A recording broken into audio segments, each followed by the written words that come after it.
gabi, Metro and Mega Manila. Philippine Standard Time, it is now 30 minutes makalipas ang oras ng alas 8 ng gabi.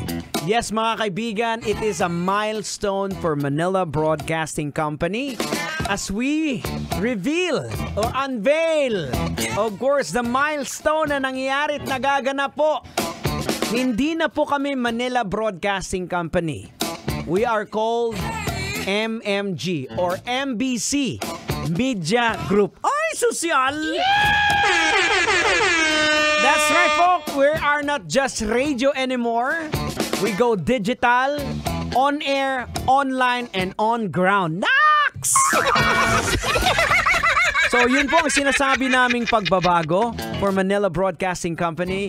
We go by the name right now as MMG. MBC Media Group. Nax! Maraming salamat po mga kabisyo. Sama-sama tayo Pilipino. Sama-sama po tayo kung saan po tayo nagsimula. Mga kabisyo, hanggang sa ngayon, magsama-sama po tayo. Kasama niyo po ang MMG. Ayan, syempre, ang Love Radio at ang MMG po ay makakasama po ninyo sa mga hamon ng buhay as we give you a lot of entertainment, news, and information. Ayan, gamit-gamit po ang aming platform dito po sa radyo, at the same time online and on ground. Alright mga kabisyo, eto, pag-usapan na natin to. Motorista sa Thailand muntik nang mahulog mula sa kahoy na tulay dahil sa GPS. Ito na naman.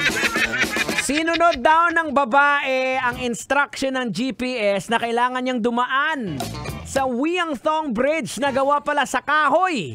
Oo, tapos dahil gawa lang po ito sa kahoy at tao lamang ang pwedeng dumaan, nung nasa kalagitnaan na yung sasakyan, nagsimula nang mag-crack yung tulay. Oh no! Oh, ayan, oh, halos kalagitnaan. O, Tang! Logican na natin to, Tang! Ay, sige! O, logican mo na yan para mahimas-masan! Logican na yan! Logican na yan! Logican na yan! Anong leksyon ng ating mapupulot? Anong aral ang ating madudukot? Boards, ito talaga ang dapat logican. Ito ang kahahantungan natin kung hindi tayo gumagamit ng logic sa buhay natin. Kaya importante po ang gumamit ng logic, di ba? Marami pong napapahamak dito na instead na logic ang ginagamit or utak, feelings or puso ang ginamit. Kaya ayun, anong nangyari, Tang? Nabuntis!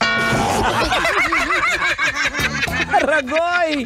Maluoy ka!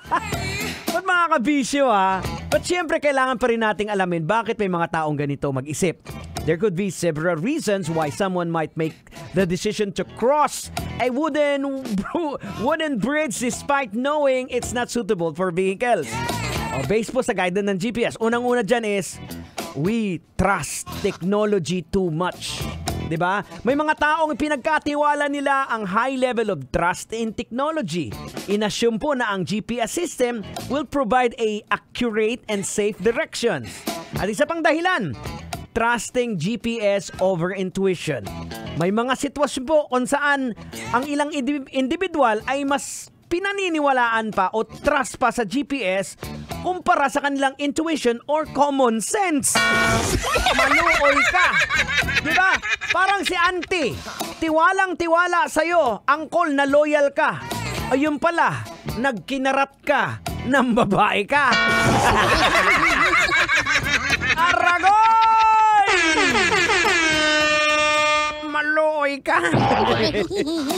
Ay, nakabilis ng oras mga kabisyo. Maraming salamat for staying around and I hope you guys all having a great time. Coming up next, pagkagat ng dilim! Totoy na lab. Totoy ba to up next? Sa pangalan po ni Tang Henyo, ako po si Diego Bandido.